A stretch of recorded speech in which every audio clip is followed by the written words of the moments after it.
découvrir comment deux avions à la pointe de la technologie ont pu se trouver exactement au même endroit, au même moment.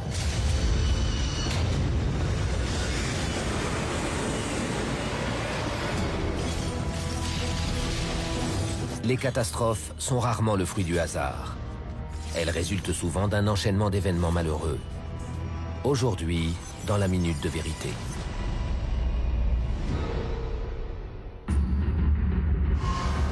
Russie. Moscou. Aéroport international de Domodedovo, 1er juillet 2002, 20h10. En récompense de leurs bonnes notes, 45 écoliers russes attendent d'embarquer à bord d'un vol à destination de Barcelone. Parmi eux, Arthur Amatov, 11 ans. Au début de l'année scolaire, on s'était mis d'accord. S'il finissait avec des notes excellentes, il pourrait participer à ce voyage.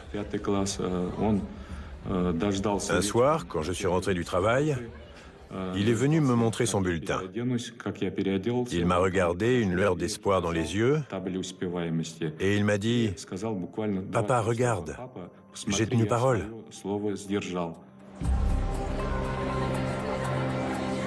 Partis d'Oufa, dans le centre de la Russie, ces enfants sont coincés à Moscou après avoir manqué leur vol.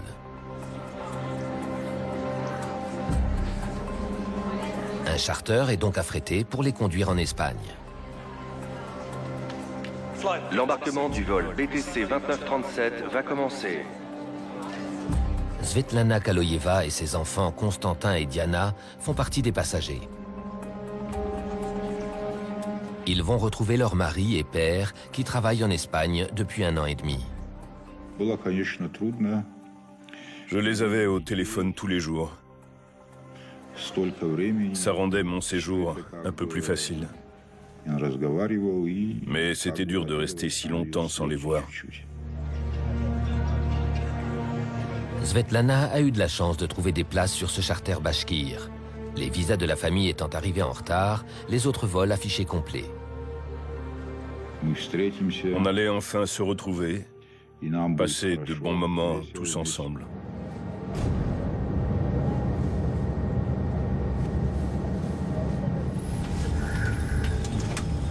L'équipage achève ses préparatifs.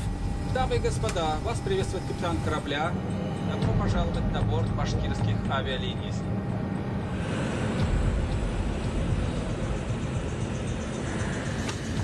« 20h48.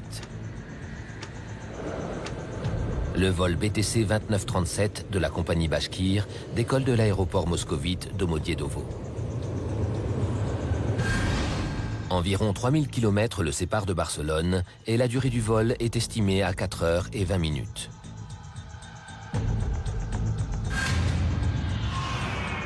Suisse. Centre de contrôle régional de Zurich. 23h. Peter Nielsen, un aiguilleur du ciel de 35 ans, fait partie de l'équipe de nuit. Avec un collègue, il gère un secteur de contrôle de l'espace aérien situé à cheval sur l'est de la Suisse et le sud-ouest de l'Allemagne. En journée, c'est un des carrefours les plus encombrés d'Europe. Mais de nuit, le trafic se réduit à peau de chagrin.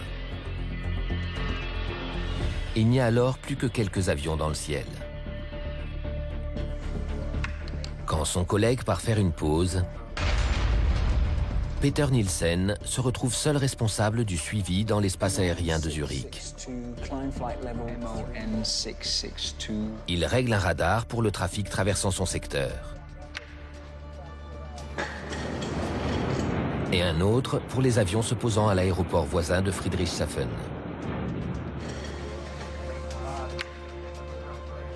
Aucun atterrissage n'étant prévu après 23 heures, Peter Nielsen se consacre exclusivement au contrôle en route.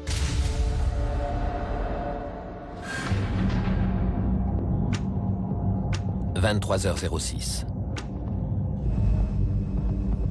Svetlana Kaloyeva, ses enfants et les autres passagers se trouvent à 36 000 pieds, environ 11 000 mètres au-dessus de l'Autriche.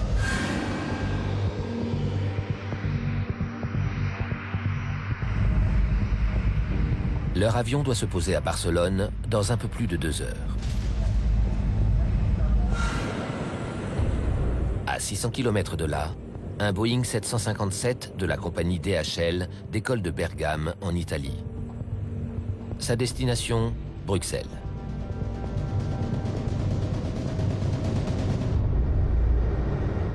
Le commandant et le copilote sont seuls à bord.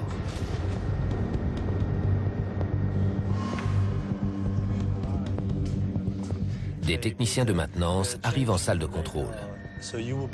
Utilisez l'auxiliaire, d'accord? Ils assurent l'entretien du radar principal.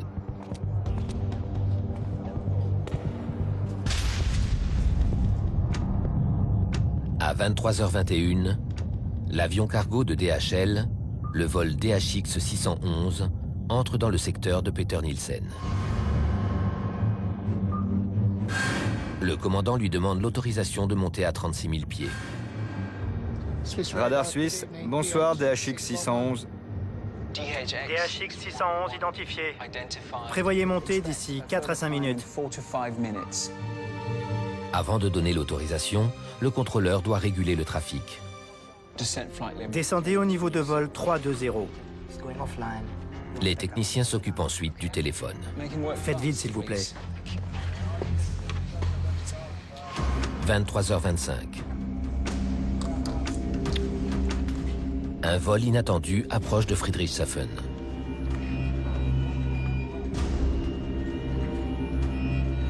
Peter Nielsen doit changer de poste de travail. Un Airbus en retard, le vol AEF 1135, arrive pour se poser.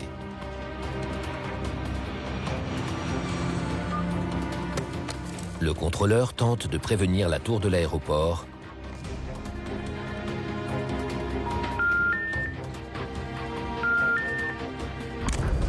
Sans succès. Il lui reste 10 minutes avant que l'Airbus se pose.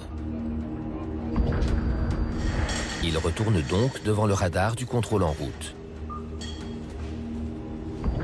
DHX 611. Et donne à l'avion cargo la clairance pour monter à 36 000 pieds. Montez au niveau 360.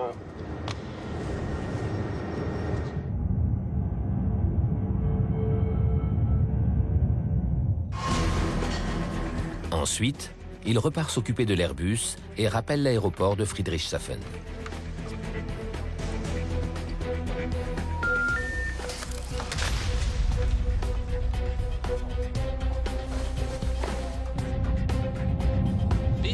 BTC 2937. Le charter contacte l'aiguilleur du ciel.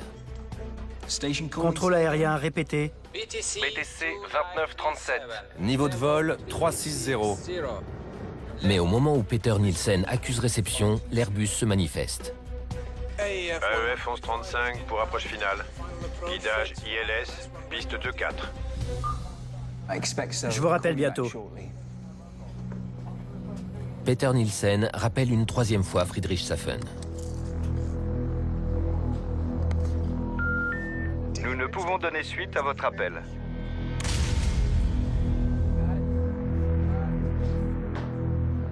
AEF 1135. Il appelle l'équipage de l'Airbus pour lui demander de contacter l'aéroport directement. Le contact est coupé avec Friedrichshafen. Pouvez-vous appeler avec votre deuxième radio? Affirme. L'avion cargo est alors à 36 000 pieds au-dessus de la Suisse. Soudain, un système anti-collision appelé TICAS se déclenche. Trafic, trafic, trafic, trafic. Au même moment, le TICAS de l'avion Bashkir se déclenche également. Trafic, trafic. Les deux avions volent à 25 km l'un de l'autre, exactement à la même altitude, et se dirigent vers le même endroit.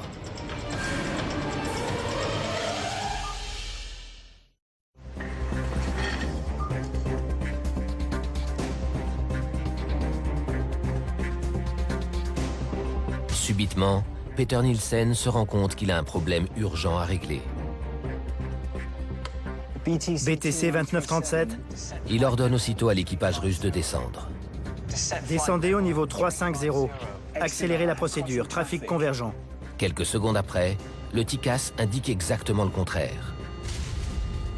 Montez, montez, montez, montez, Il dit de monter. montez, montez. Au même moment, le TICAS de l'avion cargo demande à l'équipage de réduire l'altitude. Descendez, descendez.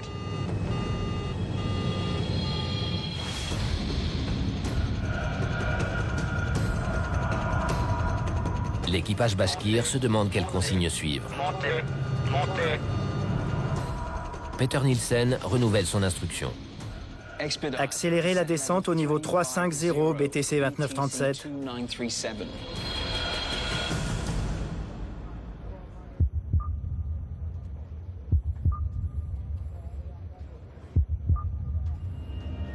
Lorsqu'ils constatent que les Russes sont obtempérés, le contrôleur leur signale que l'avion cargo arrive côté droit. Trafic identifié à 2 heures. Niveau de vol 360. Il retourne ensuite s'occuper de l'Airbus.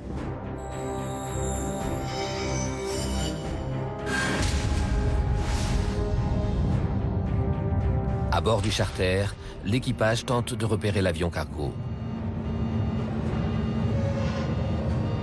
Les deux avions ne sont plus séparés que par 5 km. Tous deux descendent et se rapprochent l'un de l'autre à 1300 km/h, plus vite que la vitesse du son. Là, il descend. Regardez à gauche. Descend à fond.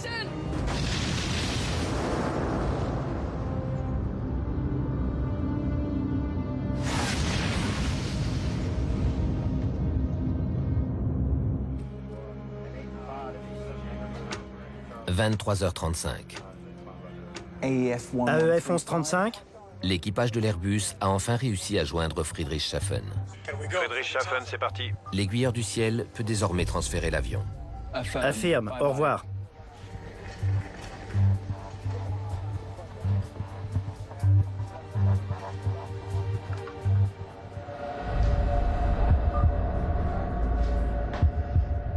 BTC 2937. BTC 2937.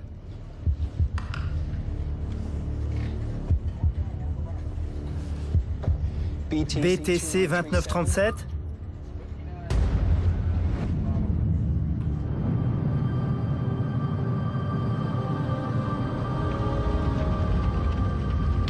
Des débris incandescents pleuvent du ciel, près du Berlingen, en Allemagne.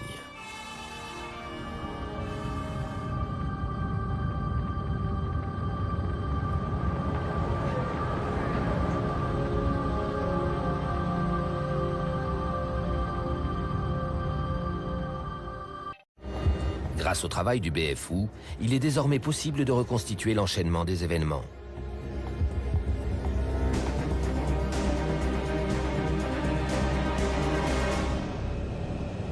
1er juillet 2002. 20h48, 2h47 avant le drame. Un charter de la Bashkirian Airlines décolle de l'aéroport Domodiedovo de Moscou.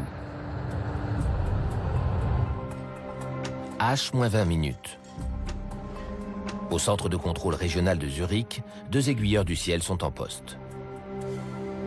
L'un d'eux part en pause, laissant Peter Nielsen travailler seul.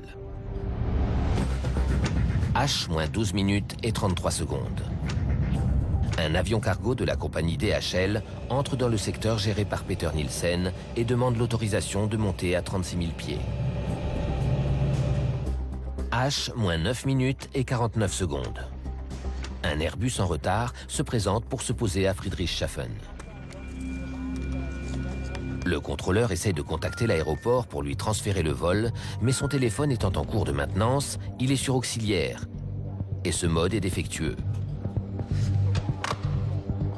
H-5 minutes et 21 secondes. Le charter bashkir appelle Peter Nielsen. Il vole à 36 000 pieds et va bientôt entrer dans son secteur. Zurich, Bonsoir Zurich. BTC 2937. À H-2 minutes, le charter et l'avion cargo sont à la même altitude, à moins de 44 km de distance, et ils se rapprochent l'un de l'autre à une vitesse supérieure à celle du son. Le filet de sauvegarde, ou STCA, devrait avertir Peter Nielsen de l'imminence d'une collision.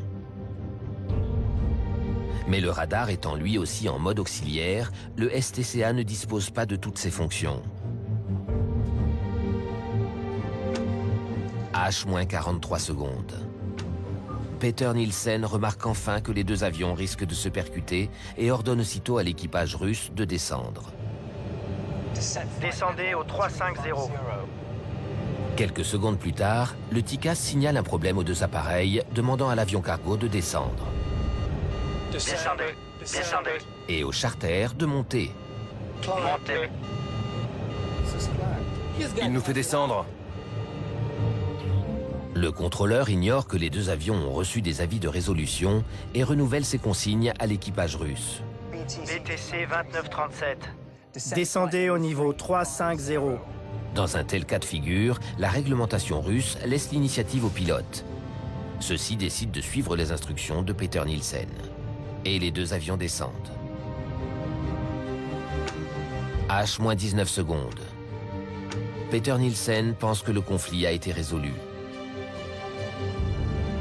Avant d'en terminer, il informe l'équipage russe que l'avion cargo arrive par la droite, alors qu'il se trouve de l'autre côté. Où est-il?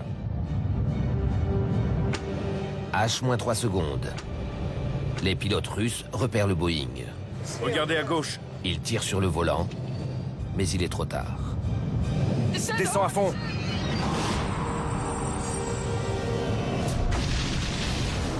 À 23h35, les deux avions se percutent à 35 000 pieds au-dessus de la ville allemande du Berlingen. Les 71 personnes qui se trouvaient à bord des deux appareils trouvent la mort.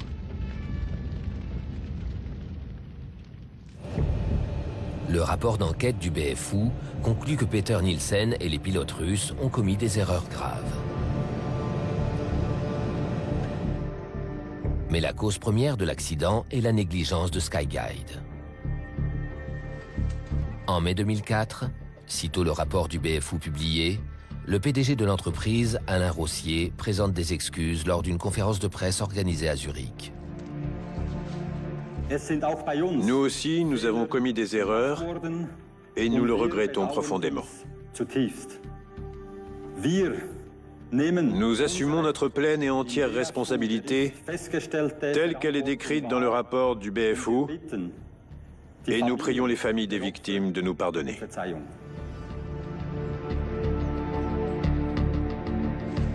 En septembre 2007, un tribunal helvète condamne 4 employés de Skyguide pour homicide par négligence. 3 cadres, qui ont toléré la politique dite du contrôleur unique, écopent d'1 an de prison avec sursis. Le technicien chargé de surveiller les opérations de maintenance la nuit du drame est condamné à verser une amende de 13 500 francs suisses, un peu plus de 11 000 €. Suivant les recommandations du BFU, Skyguide lance un vaste plan de réforme de ses procédures. La société doit désormais s'assurer qu'il y a systématiquement 2 contrôleurs en service, même lors des nuits calmes. Personne ne se retrouvera jamais plus dans la même situation que Peter Nielsen. Les enquêteurs recommandent également que les réglementations régionales et internationales concernant le TICAS soient harmonisées, tout comme les manuels de vol. Le TICAS doit avoir la priorité sur les contrôleurs aériens. On ne peut pas être sûr à 100% que ce genre d'accident n'arrivera plus jamais. Mais nous sommes convaincus d'avoir largement contribué à ce qu'un tel drame ne se reproduise pas.